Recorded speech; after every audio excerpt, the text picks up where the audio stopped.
Biz Buxoroda yaratilgan maxsus platforma yordamida matnlar ustida ishlayapmiz. Bu matnlarni ishlayotgan paytimizda o'zimizning natijalarimizni ko'rib boryapmiz. Bu natijalarni ustozimiz bilan tahlil qilyapmiz va biz uyda ota-onalarimiz bilan shu platforma yordamida maxsus matnlar ustida ishlayapmiz. Mana bugun tumanimizdagi 60-Umid ta'lim maktabida viloyatimiz pedagogik mahorat markazi xodimlari tomonidan ilmiy amaliy seminar tashkil etildi.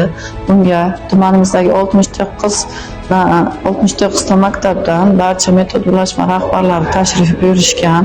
Ilmiy amaliy seminar juda ko'tarinki ruhda o'tmoqda. Mana hammamizga ma'lumki 2026-yilda O'zbekiston yana xalqaro PIRLS tadqiqotlaridan o'tadi. Bu borada Buxoro tajribasi asosida PIRLS 2026 o'z nuqta platformasi ishga tushirilgan.